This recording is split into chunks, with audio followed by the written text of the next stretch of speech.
नमस्कार। BA third semester वालों की सेकंड यूनिट में जो लास्ट टर्म है वो है मैलाप्रोपिज्म। तो आज हम इसी को डिस्कस करते हैं। मैलाप्रोपिज्म मैं पहले भी आपको 2-3 बार बता चुकी हूँ कि जब कोई व्यक्ति सिमिलर साउंडिंग वर्ड यानी एक जैसा सुनाई देने वाला शब्द प्रयोग कर लेता है, यानी गलत जगह गलत शब्द, जैसे कंट्रीब्यूशन की जगह कॉन्स्टिट्यूशन वर्ड यूज़ कर दिया, तो ये मैलाप्रोपिज्म का एग्जाम्पल है। और शेरिडन का नाटक है राइवल्स, द राइवल्स, उससे ये शब्द लिया गया है क्योंकि वहाँ पर एक कैरेक्टर का नाम है मिसेस मैलाप्रोप। ठीक है, ये फैक्ट आप याद रखेंगे। देखते हैं मीनिंग ऑफ मैलाप्रोपिज्म, यानी मैलाप्रोपिज्म का मतलब क्या है वो वैसे तो मैं बता चुकी हूँ, लेकिन यहाँ और देखते हैं। मैलाप्रोपिज्म इज द मिस्टेकन यूज, यानी एक मैलाप्रोपिज्म गलती से किया गया प्रयोग है ऑफ एन इनकरेक्ट वर्ड, यानी गलत शब्द का, in place of a word, एक दूसरे शब्द के बदले, विद अ सिमिलर साउंड, जिसकी आवाज लगभग वैसी ही होती है, resulting in a non sensical, resulting यानी जिसका के परिणाम ये होता है कि नॉन सेंसिकल यानी अर्थहीन, समटाइम्स कभी कभी, ह्यूमरस मीन्स हास्यास्पद, जिसमें हंसी आए जिसको सुन के, ऐसी अटरेंस, अटरेंस माने कथन, ऐसा स्टेटमेंट बन जाता है कि जिसको सुन के हंसी आती है ना। कंट्रीब्यूशन की जगह जैसे कॉन्स्टिट्यूशन अगर लगा दिया, जैसे कि हम कहें parents have a great constitution in the lives of their children, यानी बच्चों के जीवन में माँ बाप का बहुत योगदान होता है, तो वो कंट्रीब्यूशन वहाँ आना चाहिए, लेकिन अगर वहाँ कोई कॉन्स्टिट्यूशन लगा दे तो हंसी आती है सुनकर। द वर्ड मैलाप्रोपिज्म इज डिराइव्ड, ये शब्द मैलाप्रोपिज्म लिया गया है फ्रॉम द फ्रेंच वर्ड, फ्रांसीसी शब्द मेल एप्रोपोस, ये मेल और यहाँ बीच में थोड़ा सा डैश होना चाहिए था, एप्रोपोस, यानी मेल माने गलत होता है और एप्रोपोस मतलब जो प्रॉपर है उसकी जगह गलत लगा दिया, विच मीन्स जिसका मतलब है बीइंग इम्प्रॉपर और इनएप्रोप्रिएट, यानी जो कि इम्प्रॉपर माने अनुचित होता है और इनएप्रोप्रिएट माने भी अनुचित होता है, कि कोई चीज़ अगर अनुचित है उसका प्रयोग करना। हाउएवर, किंतु मैलाप्रोपिज्म डिड नॉट एंटर, मैलाप्रोपिज्म शब्द नहीं आया कॉमन पार्लेंस, कॉमन माने सामान्य, पार्लेंस होती है बातचीत, सामान्य बातचीत का अंग वो नहीं बना एज अ ग्रामेटिकल टर्म, एक व्याकरण के शब्द के रूप में, until the publication of Richard Brinsley Sheridan's. ये मैंने अभी आपको बताया था कि जब तक शेरिडन का, आरबी शेरिडन का जो नाटक है द राइवल्स वो पब्लिश नहीं हुआ 1775 में।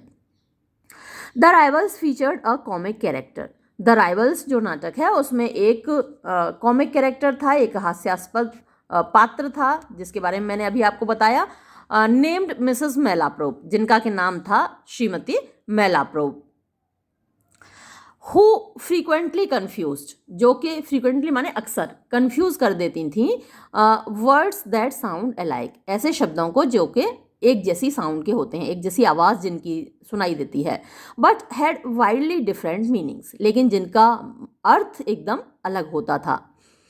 सम ऑफ हर मिस्टेक्स, उनकी कुछ जो गलतियां हैं मिसेस मैलाप्रोप की, इंक्लूडेड उनमें शामिल है सब्सटीट्यूटिंग द वर्ड कॉन्टेजियस, कि वो सब्सटीट्यूट कर देती थी, माने विकल्प के तौर पर बोल देती थी शब्द कॉन्टेजियस, कॉन्टेजियस जिसका मतलब कि जैसे बीमारी होती है ना, एक दूसरे के कॉन्टैक्ट से लगती है, छूने से संक्रमण वाली बीमारियां होती हैं, उसकी जगह वो उसको यूज़ कर देती है कंटिग्यूअस की जगह, कंटिग्यूअस माने होता है अगल बगल आसपास, तो कंटिग्यूअस की जगह वो कॉन्टेजियस वर्ड यूज़ कर देती थी। जियोमेट्री की जगह वो ज्योग्राफी, या ज्योग्राफी की जगह जियोमेट्री यूज़ कर देती थी। दीज स्लिप अप्स, ये जो गलतियां हैं, अर्नड हर, यानी उससे उनके लिए पैदा हुआ बिग लाफ्स, बड़ी बड़ी हंसी, यानी लोगों को बड़ी हंसी आती थी, फ्रॉम ऑडियंस मीन्स श्रोताओं की तरफ से, दर्शकों की तरफ से, एंड रिजल्टेड, और उसका परिणाम हुआ in the creation of the term malapropism, कि मैलाप्रोपिज्म शब्द निकलकर सामने आया। A miss speech is considered malapropism, यानी कि एक जो गलत स्टेटमेंट है उसको मैलाप्रोपिज्म कहा जाता है। When it sound similar to the word it replaces, जब वैसा ही ये सुनाई देता है, जबकि जिस शब्द को ये रिप्लेस करता है वैसा ही सुनाई देता है, वैसे तो जो ऊपर बात हो चुकी है वही रिपीटेशन है लगभग, but has an entirely different meaning, लेकिन उसका अर्थ बिल्कुल अलग होता है। फॉर इंस्टेंस, उदाहरण के लिए, replacing acute with obtuse, acute माने तेज पीड़ा होती है, जैसे कि एक्यूट पेन होता है, तेज दर्द होता है। एक्यूट माने तेज या गंभीर, सीरियस।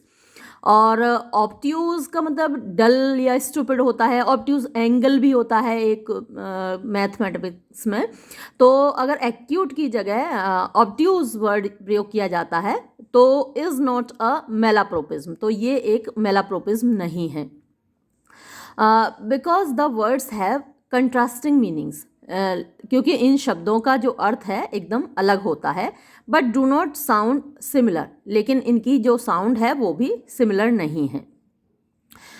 यूजिंग ऑब्ट्यूज फॉर एब्स्ट्रूज, लेकिन ऑब्ट्यूज प्रयोग करना एब्स्ट्रूज की जगह, ये on the other hand is a मेलाप्रोपिज्म, ये मेलाप्रोपिज्म का एग्जाम्पल है।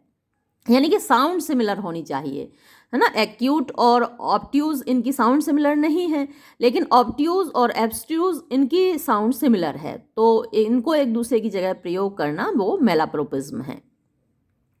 यही मार्किंग फीचर, ये आपको याद रखना है कि मेलाप्रोपिज्म में साउंड सिमिलर होती है। अगर आपने गलत शब्द प्रयोग किया है एक्यूट और ऑब्ट्यूज, जो जिनकी साउंड सिमिलर नहीं है, तो वो मेलाप्रोपिज्म का एग्जाम्पल नहीं है। तो ऑब्ट्यूज तो आपको मैं बता ही चुकी कि उसका मतलब एक एंगल होता है ऑब्ट्यूज एंगल, और दूसरा इसका मतलब डल या स्टूपिड भी होता है, बेवकूफ़।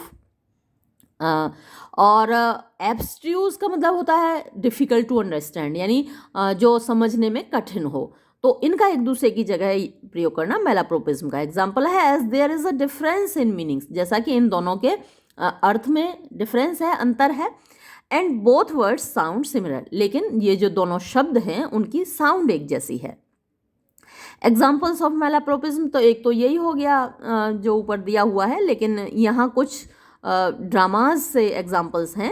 William Shakespeare uses malapropism in his plays as well, तो विलियम शेक्सपियर ने मेलाप्रोपिज्म का प्रयोग खूब किया है अपने ड्रामाज में। Look at the following example of malapropism uttered by Constable Dogberry. Dogberryism भी इसका नाम है।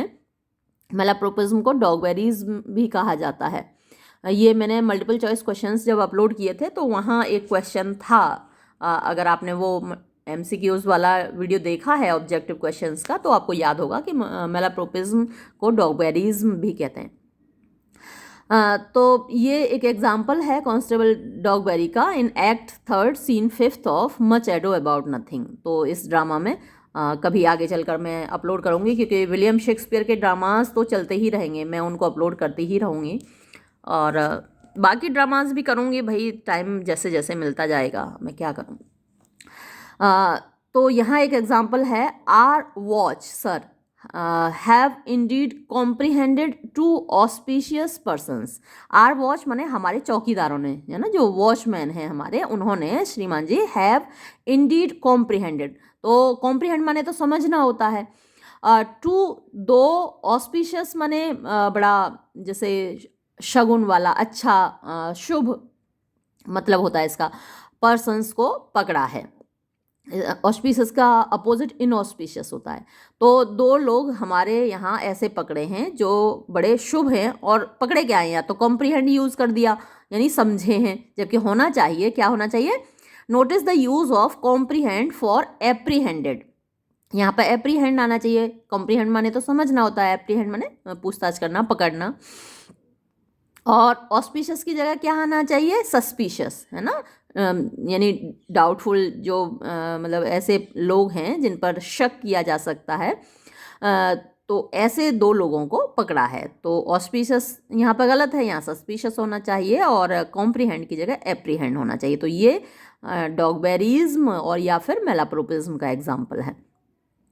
सिमिलरली इसी तरीके से एन इंस्टेंस, एक उदाहरण ऑफ मेलाप्रोपिज्म का कैन बी ऑब्जर्व, देखा जा सकता है in act 1 scene 3 of 12th night. ये 12th नाइट से एक एग्जाम्पल है। Sir Toby Belch says by this hand they are scoundrels and subtractors that say so of him who are they. By this hand मतलब मैं इस हाथ की कसम खाता हूँ कि वो लोग स्काउंड्रल्स, बदमाश हैं, एंड सब्ट्रैक्टर्स, सब्ट्रैक्ट माने तो घटाना होता है, that say so of him, जो उसके बारे में ऐसा कहते हैं। हु आर दे, ये लोग कौन हैं। अब यहाँ पर द मैलाप्रोपिज्म हियर, यहाँ पर जो मैलाप्रोपिज्म है सब्ट्रैक्टर्स है which should have been detractors.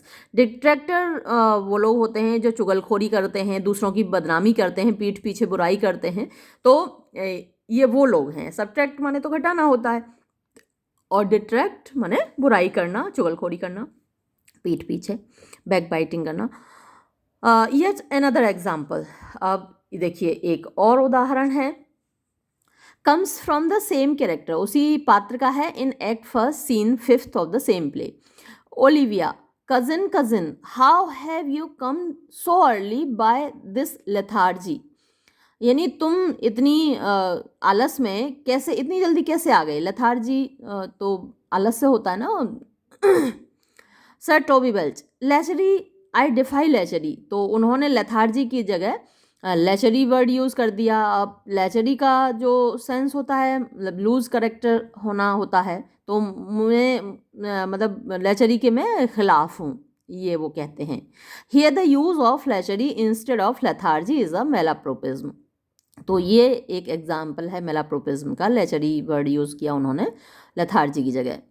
Common मेलाप्रोपिज्म, और सामान्य तौर पर जो मेलाप्रोपिज्म यूज़ किए जाते हैं इन एवरीडे लाइफ, रोज़मर्रा की ज़िंदगी में malapropisms are frequently and used unintentionally, तो वो अक्सर अनजाने में प्रयोग हो जाते हैं। Malapropism can muddle the meaning, तो मेलाप्रोपिज्म क्या है, मीनिंग को बर्बाद कर देता है, मतलब गड़बड़ झाला कर देता है सारा, ऑफ अ सेंटेंस, एक वाक्य का, एंड दे ऑफन जनरेट, और वो अक्सर पैदा करते हैं अ लाफ, हंसी, एट द स्पीकर्स एक्सपेंस, जो बोल रहा है उसके एक्सपेंस पर, यानी उसकी कीमत पर। Remember that just because two words look और साउंड अलाइक, यानी दो शब्द मतलब एक जैसे सुनाई देते हैं, एक जैसे दिखाई देते हैं, they do not necessarily have similar meanings, तो इसका मतलब ये नहीं है कि उनका मीनिंग भी एक जैसा ही होगा। Here are some of the most common malapropisms, यहाँ कुछ एग्जाम्पल्स दिए गए हैं जो कि मोस्ट कॉमन हैं, सबसे ज़्यादा सामान्य रूप से प्रयोग कर लिए जाते हैं, क्योंकि आवाज़ उनकी एक जैसी होती है। अच्छा, ये जो यहाँ एग्जाम्पल्स दिए हैं, ज़रूरी नहीं कि आप इन्हीं एग्जाम्पल्स को लिखो, आप कोई और एग्जाम्पल्स, बहुत सारे वर्ड्स हैं जिनको आप यहाँ पर एग्जाम्पल के तौर पर दे सकते हो, जैसा भी आपका क्वेश्चन की डिमांड हो। मान लीजिए बहुत लॉन्ग आंसर आपको लिखना है मेलाप्रोपिज्म पर, तो आपके पास जितने वर्ड्स आपको याद आते हैं, जैसे कंट्रीब्यूशन, कंस्टिट्यूशन में आपको बता चुकी, इस तरीके के बहुत सारे वर्ड्स हैं, तो जो सिमिलर साउंडिंग वर्ड्स हैं वो आप अपने एग्जाम्पल्स के तौर पर खूब सारे लिख दीजिएगा, तो आपका आंसर और बड़ा हो जाएगा। अगर बहुत लॉन्ग आंसर जैसे MA लेवल पे अगर होता है, ग्रेजुएशन लेवल पे तो इतना ही काफ़ी है, इतना ही पूछा जाता है, बहुत लॉन्ग आंसर्स नहीं लिखवाए जाते ग्रेजुएशन वाले स्टूडेंट्स से। लेकिन अगर PG वाले स्टूडेंट्स हैं तो वो और एग्जांपल्स इसमें ऐड कर दें। जैसे जाइव है एंड जाइव है, the term jive refers to dance style, तो जाइव जो शब्द है वो एक डांस की नृत्य कला है, एक शैली होती है। While jive refers to two or more entities complementing each other, जबकि JIVE जाइव है वो दो चीज़ें होती हैं जो एक दूसरे को पूरा करती हैं। Peanut butter and jelly do not jive, जो पीनट बटर है और जेली है वो जाइव नहीं करते, मतलब कि एक दूसरे को पूरा नहीं करते, but the two tasty spreads certainly do jive, लेकिन ये जो बहुत टेस्टी खाने की चीज़ें हैं, पीनट बटर भी टेस्टी होता है, जेली भी टेस्टी होती है, तो ये एक दूसरे को जाइव करते हैं, मतलब कि कॉम्प्लीमेंट करते हैं, पूरा करते हैं। When combined in a sandwich, जब उनको सैंडविच में लगाया जाता है, तो सैंडविच में हम बहुत सारी चीज़ें भर देते हैं, जो भी हमको मिलता है वो सब सैंडविच में भर देते हैं। सब्जी बच गई आलू गोभी की तो वो भी सैंडविच में भर देते हैं। तो ये सैंडविच में जब ये चीज़ें मिलाई जाती हैं, पीनट बटर और जेली, तो वो जाइव करते हैं, एक दूसरे को पूरा करते हैं। फिर है स्टैच्यू और stretcher. A statue is a sculpture of a person, place और थिंग। तो जो स्टैच्यू है, मूर्ति है, भाई पर्सन की होती है ज़्यादातर, थिंग क्या मतलब जानवरों की भी होती है, जैसे घोड़े की हो सकती है, शेर की हो सकती है। तो जो स्टैच्यू है वो एक स्कल्पचर है, एक मूर्ति है किसी भी चीज़ की। The term stature refers to, लेकिन जो स्ट्रेचर शब्द है उसका संबंध है एन इंडिविजुअल्स हाइट और रेपुटेशन, कि एक व्यक्ति की ऊंचाई कितनी है या फिर उसकी प्रसिद्धि कैसी है, कैसे लोग उसको जानते हैं। You can describe a person as having an impressive stature. आप एक व्यक्ति को डिस्क्राइब कर सकते हैं कि उसका जो स्टेचर है, उसका जो आकार है, उसका जो मान सम्मान है वो बहुत ज़्यादा ऊंचा है, ऐसे बोल सकते हैं। नॉट एन इम्प्रेसिव स्टैचू, आप ये नहीं कहेंगे कि उसकी जो स्टैचू है वो इम्प्रेसिव है उस आदमी का। हालांकि मरने के बाद लोगों के स्टैचू लगाए जाते हैं तो वो भी हो सकता है, लेकिन जो व्यक्ति जिंदा है उसका स्ट्रेचर आप कह सकते हैं कि बहुत इम्प्रेसिव है। Unless they have just had their likeness memorialized in bronze, यानी जब तक कि वो ब्रॉन्ज की मूर्ति नहीं बन जाते, उन्होंने अपनी मूर्ति ना बनवाई हो। कुछ लोग तो जिंदा पे ही अपनी मूर्ति बनवा देते हैं, आपने बहुत सारे एग्जाम्पल्स देखे होंगे, कई नेताओं ने जिंदा पे ही अपनी मूर्तियां बनवा रखी हैं। तो वो अलग बात है, कह सकते हैं आप कि वो मतलब कि इम्प्रेसिव है, लेकिन स्टैचू नहीं आना चाहिए वहाँ, स्ट्रेचर ही आना चाहिए जिंदा व्यक्ति के लिए। फिर है इरेटिक और erotic.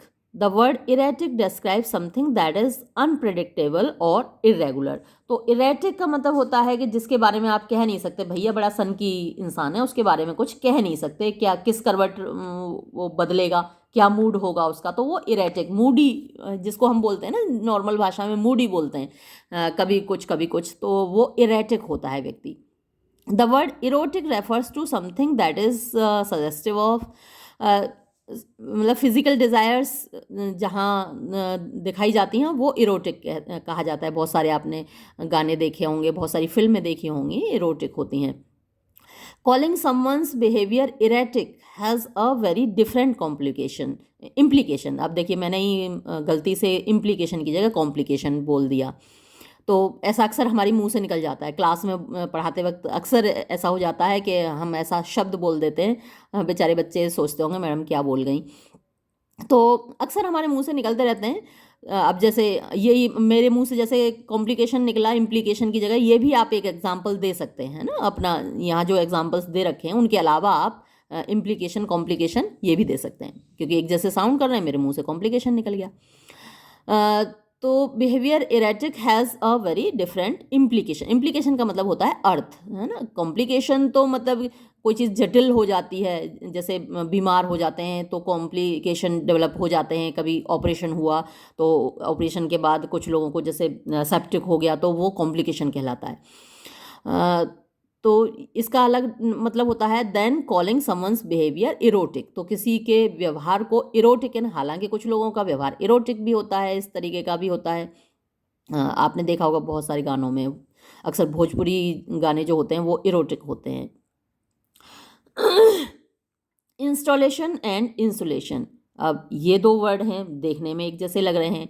When you order a new refrigerator, जब आप एक नया रेफ्रिजरेटर ऑर्डर करते हैं, चांसेस आर, तो उस मतलब संभावनाएं ये होंगी, यू विल हैव टू पे फॉर इंस्टॉलेशन, तो आपको इंस्टॉलेशन चार्जेस भी देना पड़ेगा। यानी फ्रिज तो क्या है, ला के लगा दो और चालू हो जाता है, लेकिन कुछ चीज़ें होती हैं जो इंस्टॉल करानी पड़ती हैं। जैसे आपने टीवी मंगाया तो टीवी तो दीवार पे लगा के जाएगा, वो इंस्टॉल करके जाएगा, या आपने एसी मंगाया तो एसी के इंस्टॉलेशन चार्जेस होते हैं, है ना। वो आप घर में खुद नहीं लगा पाते, वो तो आपको मैकेनिक को बुलाना ही पड़ेगा साथ में, जो कोई एसी को आपके को इंस्टॉल करके जाएगा, तो वो इंस्टॉलेशन चार्जेस होते हैं। The process of physical setting up, यानी ये जो प्रक्रिया है फिजिकल सेटिंग अप, मतलब कि दीवार पे जो लगा के गया आपके एसी को और टीवी को, वो फिजिकल सेटअप हुआ।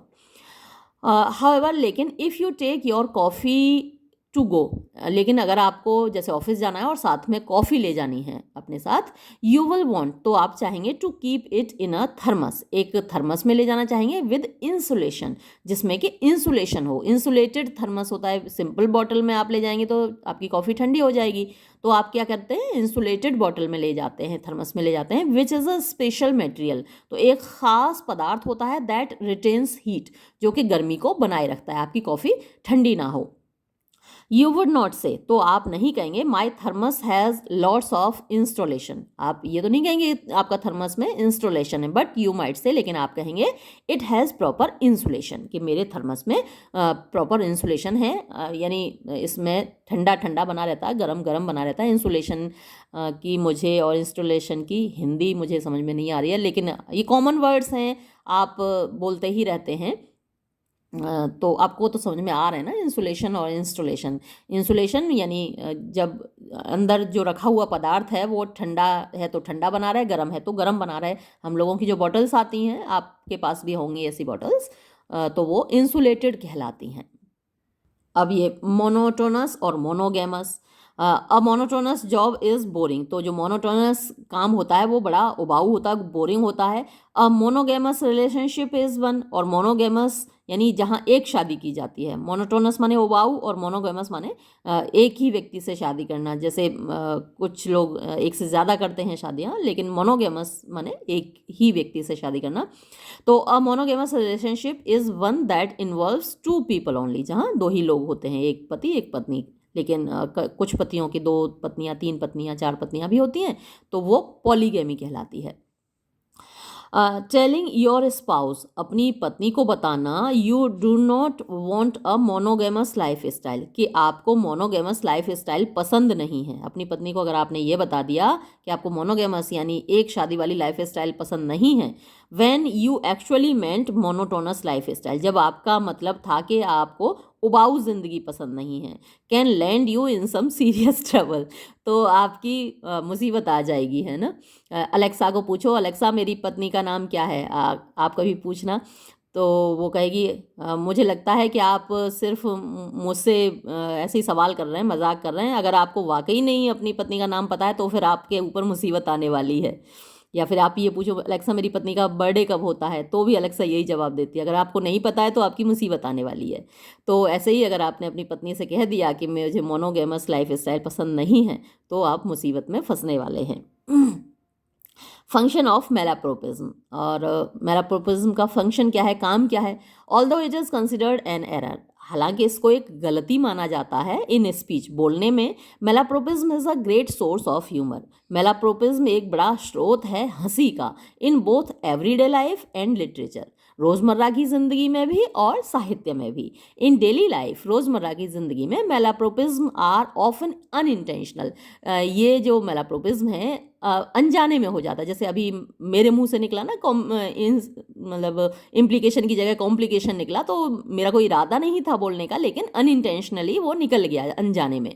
तो रोज़मर्रा की ज़िंदगी में तो ऐसे ही हो जाता है, but writers introduce मेलाप्रोपिज्म in their literary works intentionally, लेकिन लेखक लोग तो जानबूझकर मेलाप्रोपिज्म अपने रचनाओं में, अपने राइटिंग्स में डालते हैं, टू प्रोड्यूस कॉमिक इफेक्ट, यानी हास्यास्पद प्रभाव पैदा करने के लिए। इट एंश्योर्स, ये पक्का करता है, the attention of the readers, के पाठकों का ध्यान बना रहे, एज इट इंसर्ट्स, क्योंकि ये डालता है एन एक्स्ट्रा एलिमेंट, एक ज़्यादा फालतू का एक तत्व ऑफ इंटरेस्ट, यानी रुचि का, पाठकों की रुचि डेवलप होती है, पढ़ने वालों की, सुनने वालों की, लिखने वालों की, यानी जो नाटक देख रहे हैं श्रोता दर्शक उनकी, इन अ लिटरेरी पीस, एक साहित्यिक रचना में। दिस इज द रीजन, यही वजह है, वाई, जिसकी वजह से द कैरेक्टर्स यूजिंग हिलेरियस मेलाप्रोपिज्म, के जो कैरेक्टर्स, जो पात्र प्रयोग करते हैं हंसी से भरी हुई malapropism, are often well known, अक्सर हम उनको अच्छे से जानते हैं। जैसे मिसेस मेलाप्रोप को हम अच्छे से याद रखते हैं कि वो ऐसी ही गड़बड़ियाँ करती थीं, या डॉगबेरी के कैरेक्टर को हम याद रखते हैं कि अच्छा वो ऐसी गड़बड़ियाँ करता था, तो ये कैरेक्टर्स याद रह जाते हैं। अक्सर फिल्मों में भी आपने इस तरीके के कैरेक्टर्स देखे होंगे, जैसे कि हमको महमूद अक्सर याद रह जाते हैं, जॉनी वॉकर याद रह जाते हैं, जॉनी लीवर याद रह जाते हैं, क्योंकि वो हमको पूरी फिल्म में हंसाते रहते हैं। तो ऐसे ही ये कैरेक्टर्स होते हैं। ठीक है, ये आपकी सेकंड यूनिट ख़त्म हुई। अब थर्ड फोर्थ यूनिट का मैं कोशिश करती हूँ, क्योंकि अगर एक एक टॉपिक पर एक एक वीडियो बनाया तब तो बहुत टाइम लगेगा। मैं कोशिश करूँगी कि एक एक वीडियो में 2-2 टर्म्स मैं शामिल कर दूँ, तो थोड़ा हमारा काम जल्दी हो जाएगा। और अभी तो शी स्टूप्स टू कंकर शुरू किया है, उसका भी अगला वीडियो अपलोड करना है बच्चों। ठीक है, ये वीडियो मैं यहीं ख़त्म करती हूँ। धन्यवाद।